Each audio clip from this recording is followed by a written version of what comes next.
Okay, so good morning guys and welcome back to our channel, and today we'll be talking about the dailies of this game. Though to be honest, based on my experience, learning the dailies is not really that important right now if your goal is to be efficient when playing every day.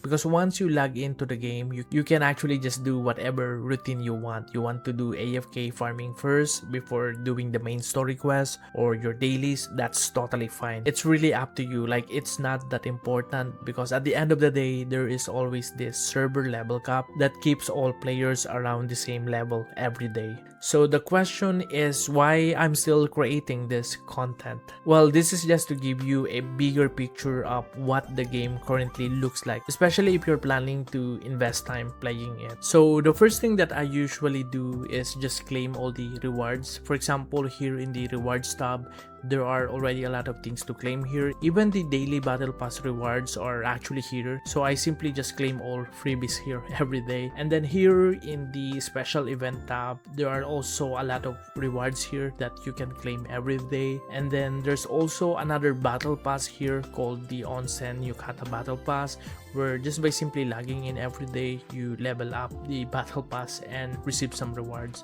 So after claiming all the rewards, I will now continue the main story quests that we stopped doing yesterday. Normally the level requirement for the quest is higher than the server level from the previous day. So for example, this quest requires level 84, but yesterday the server level was only 83, which means yesterday it was actually impossible for me to reach level 84 to continue this main story quest. But now that the server level is already 86, I can finally level up to 84 and continue the story. So for today, I will first use some little stamina to level up to at least level 84. Okay, so guys, now that we are level 84, we can finally continue the main story quest. And actually every day it's pretty fast. If you're skipping the story dialogue, I think it only takes around 20 to 40 minutes and you're already done with the main story quest for the day. And after that, we have the daily events or daily activities, and this is basically what I would call our real dailies. So here inside our dailies, we have different activities. First one is we have Demon Treasure. This one is actually very easy. You basically just click it once and it runs automatically. And here, your character helps the trap Deverucci, and in exchange, you get random rewards. So this one takes around 3 to 5 minutes. Very easy, guys. Then the next one is the Paw Caravan. Here, you're basically just buying or donating items, and you only need to do it 2 times. So again, this one is very quick. I think around 1 minute and you're done. Next, we have minis. So basically here, if you check the world chat, you see different players looking for parties. What you will be looking for are parties that are hunting mini bosses. Usually they just say minis. That's how simple it is. So once you have a party of 5 players, each player will use a bloody branch to summon minis. But you can actually do this solo. The only downside is that it will take longer to kill them, and you will spend more resources because you might use multiple bloody branches. And if you don't have bloody branch, you can also hunt minis in the open world, but the trade-off there is your time. You will be spending more time. And speaking of time, these minis usually takes around 5 to 10 minutes depending on your party. That's why it's a lot better if you have a permanent party members if you're going to play this game. And after minis, you have the MVP hunts. And according to the developers of the game, they are leaning more into this gameplay, like they want players to give more value to MVP hunting. In fact, during this CBT, they mentioned that on the launch of the game, there will be a special event focused on MVP gameplay. And this part is actually fun, especially if you're playing with your friends. But anyway, if you want to hunt MVPs, there are actually timers. So you can just look for one where the timer is already finished or about to finish. Or if there is a specific MVP that you want to hunt because you need their drops, you can also focus on that. Because one important thing to remember here is that there is a daily reward limit of 5 MVPs. So it's better to choose carefully which ones you want to hunt. But if you're more into chill gaming, then you can just go for whichever MVP timer is about to finish. And finding them is actually easy. You can just click this go and your character will automatically go to that MVP location. For example, right now, we're here waiting for the MVP to respawn. And once it respawns, it appears in a random location within the map area. So what you can do is, here in the map, you can use your teleport and just keep teleporting until you find the MVP. And sometimes when another player finds it, the location will appear on the map, so you can just go there immediately. Now, the basic rule here is as long as you hit the MVP pause at least once, you can already secure the participation rewards. So for example, if you suddenly become busy, you can just tag the boss once and then move away from the fight.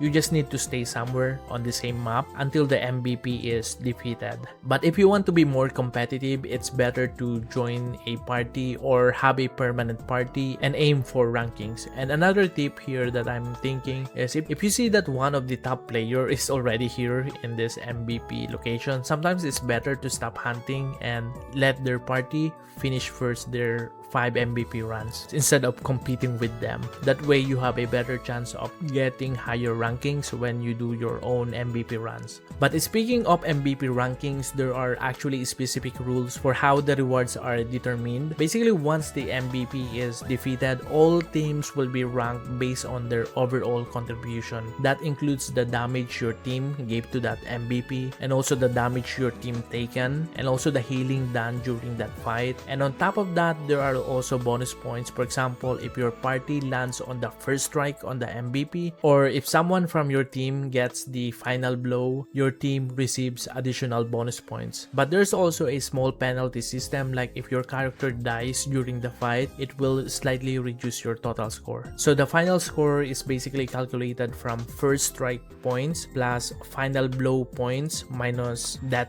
deductions. And then at the end of the fight, the team with the highest total score will rank higher. And the higher your ranking is, obviously the higher your chance of obtaining rare rewards like cards or headgear. So MVP hunting here is not just about dealing the most damage. Team coordination and survival also matter if you want better rewards.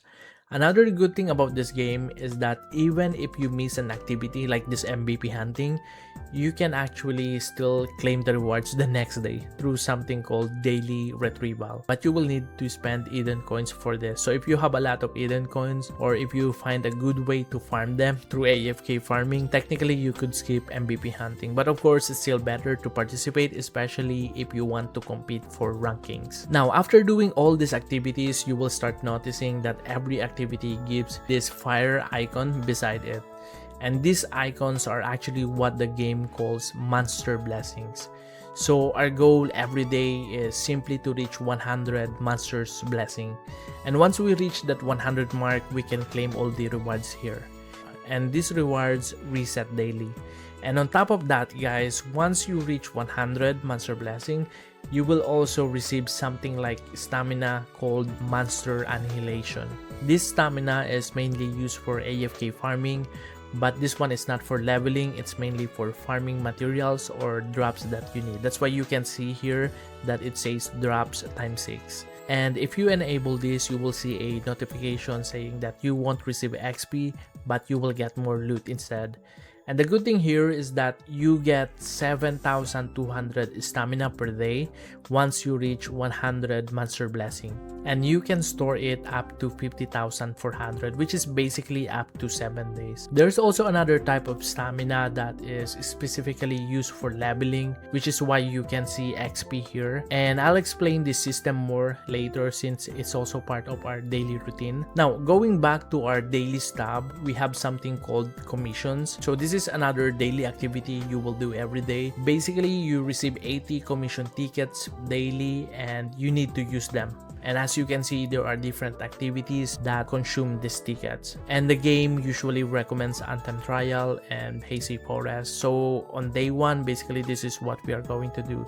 But if you want something more AFK, like moving forward, you can choose Dance Party. In this one, you basically just dance in the middle of the town for some time, and you still receive a lot of XP and resources for your character progression. I will actually create another video explaining the overall flow of your character in the game. But based on my experience, guys, here in CBT, sometimes after the main story quests and commissions, I already reached the server level cap. And I actually have a small tip here that I already tested. Now, let's say that you reach the server level cap early.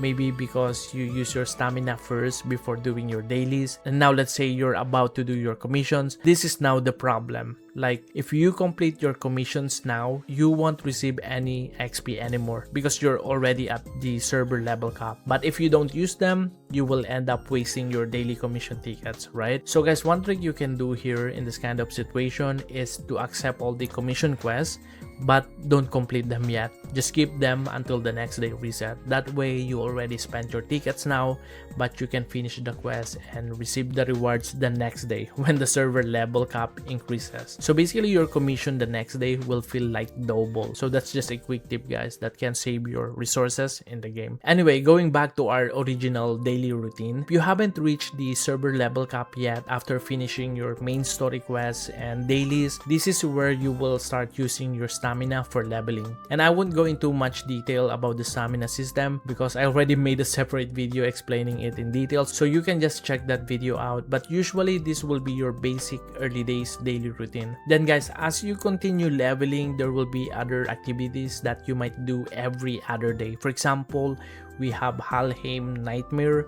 Here you can run this 2 times per day, but only up to 8 times per week. So you need to manage your runs properly to make sure you use all 8 weekly runs. And if you look at the world chat, these players who are typing HH are actually the players looking for a party for this specific dungeon. Then guys, we also have Nightmare Temple, which you can do this 5 times per day with a maximum of 15 times weekly.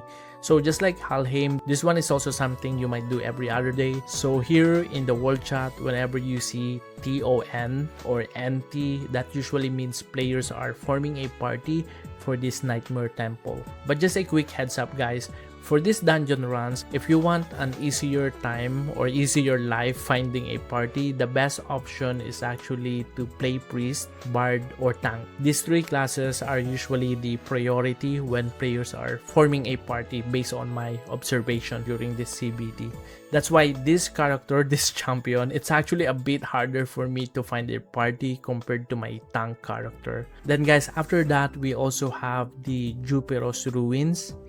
And also, of course, we have Endless Tower. And another nice thing here in this game is that there are not many time-gated activities. So overall, the dailies in this game are actually very similar to the old dailies we had in Ragnarok Origin Korea. But according to some of my friends who played the global version, the dailies here are actually more chill. Yeah, because in the later part of the global version, there are apparently a lot more activities that you need to do every day, to the point where it almost feels like having another job instead of just playing a game. But based on my experience today in this CBT, I actually only spend around 1 to 2 hours per day actively playing the game. So that's what my early days daily routine looks like. But anyway guys, if I miss anything, especially for those of you who are also inside the CBT right now, feel free to comment below and I will pin your comments so that others will see and our comment section can also become another source of learning. Alright, so guys, right now we already have a general idea of what the daily gameplay looks like in this game, especially on early days. But I know there are still some parts that I didn't explain in detail.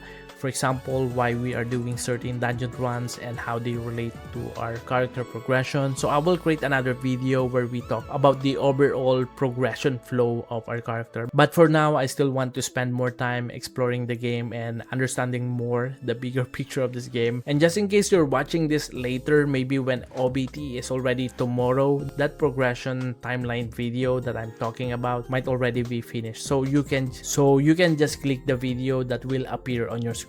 Alright, so guys, thank you very much for watching and supporting the channel, and as always, happy gaming.